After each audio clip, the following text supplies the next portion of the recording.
Hello everyone, welcome to our channel English గురు.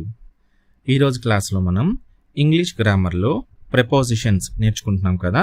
అందులో of అనే ప్రెపోజిషన్ని వివిధ సందర్భాలలో ఎలా ఉపయోగించాలి అనేది మంచి ఉదాహరణల ద్వారా నేర్చుకుందాం.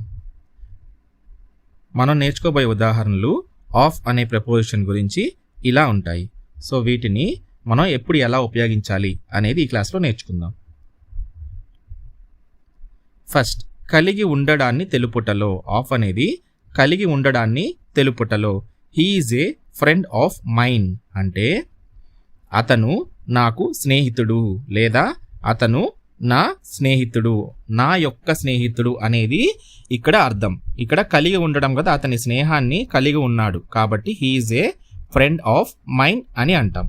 Next, it is the responsibility of a nurse. అది ఒక నర్సు యొక్క బాధ్యత. రెస్పాన్సిబిలిటీ అంటే బాధ్యత. రెస్పాన్సిబిలిటీ అంటే బాధ్యత. Next, these are the works of Shakespeare.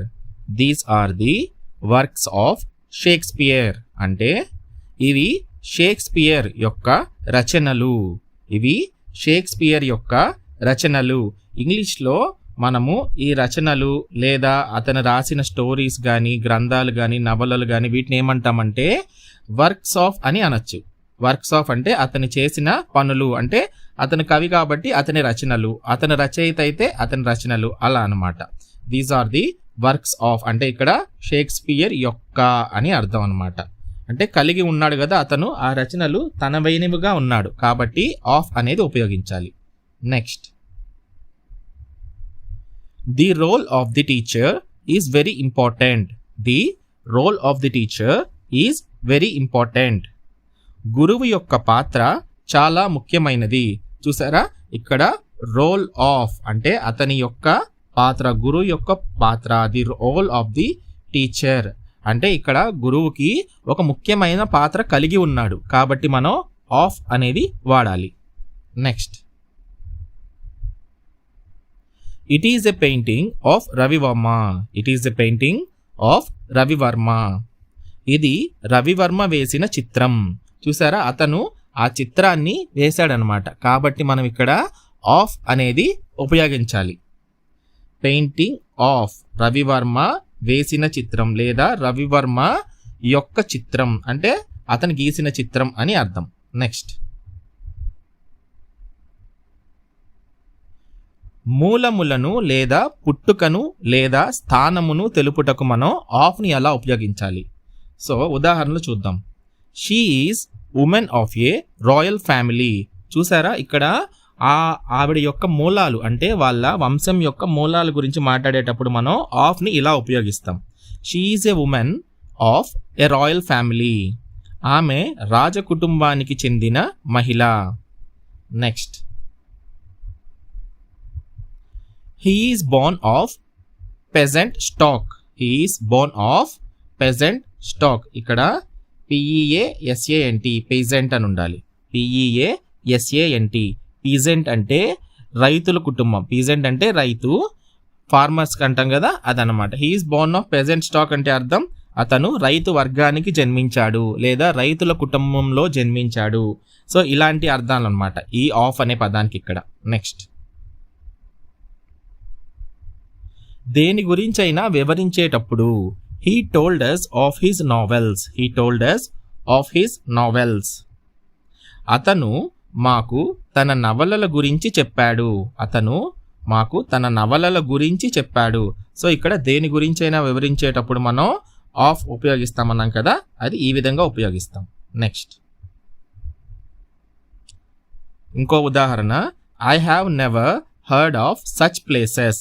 I have never heard of such places. నేను అటువంటి ప్రదేశాల గురించి ఎప్పుడూ వినలేదు. నేను అటువంటి ప్రదేశాల గురించి ఎప్పుడూ వినలేదు. చూసారా, ఇక్కడ కూడా ఒక ప్రదేశం గురించి చెప్తున్నారు. ఒక ప్రదేశం గురించి చెప్తున్నారు కాబట్టి ఆఫ్ ఇలా ఉపయోగించాలి. Next,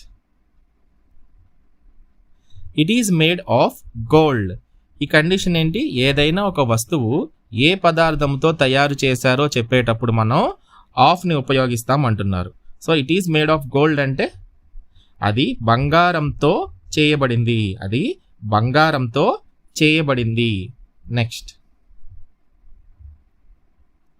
it is a sari of Kanchi silk. It is a sari of Kanchi silk అంటే అర్థం ఏంటి? ఇది కంచి పట్టుతో చేయబడిన చీర. కంచి పట్టుతో అంటే దేంతోనైనా తయారు చేసింది అని చెప్పేటప్పుడు మనం ఆఫ్ని ఇలా ఉపయోగిస్తాం. నెక్స్ట్, ఏదైనా కొలిచిన లేదా లెక్కించిన లేదా కలిగి ఉన్న వాటిని తెలుపుటకు.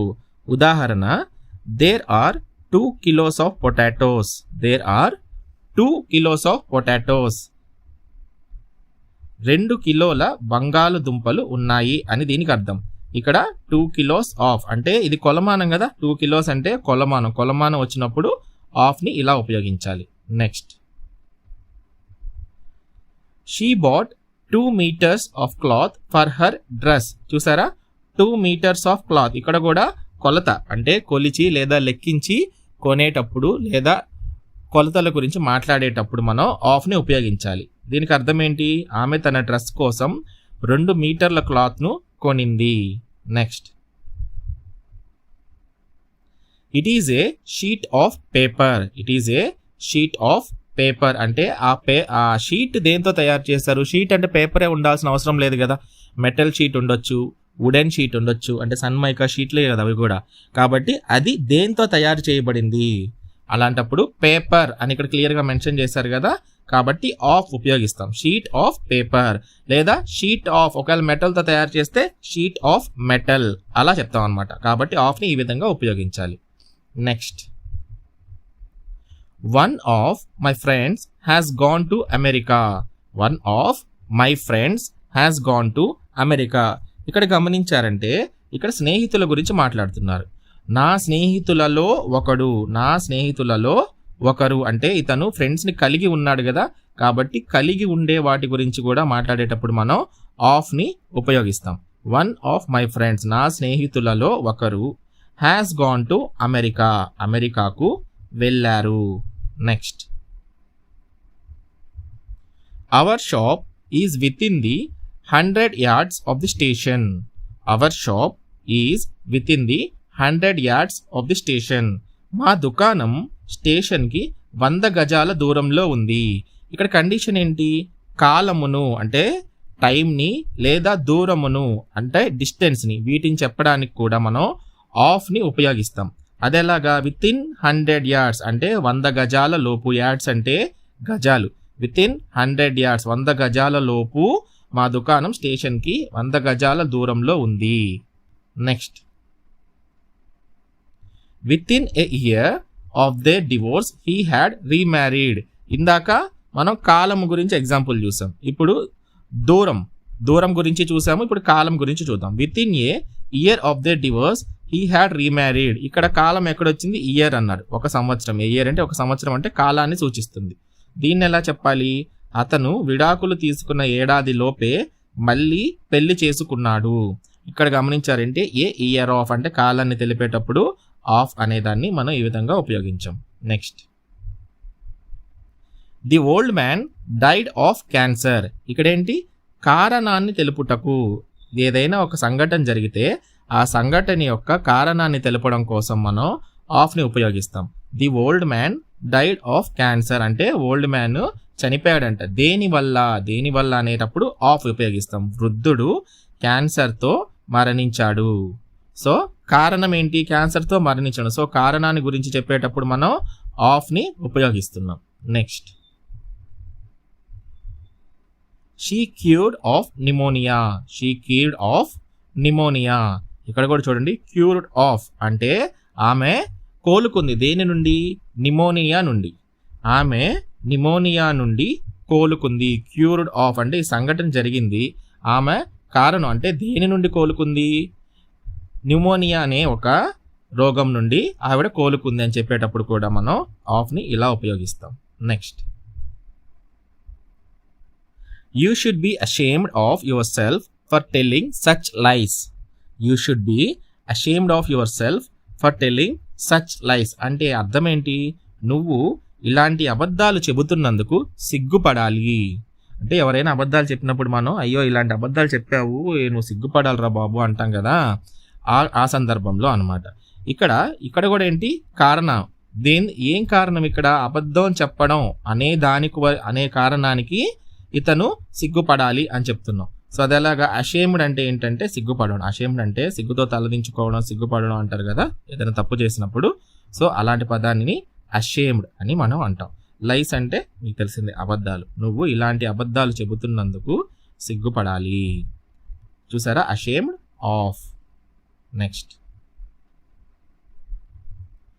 They were proud of their wealth. ఇక్కడ కూడా దేని కారణంగా వాళ్ళు గర్వంగా ఉన్నారు? ప్రౌడ్ అంటే ఈ వాక్యానికి అర్థం ఏంటి? వారు తమ సంపద గురించి గర్వపడ్డారు.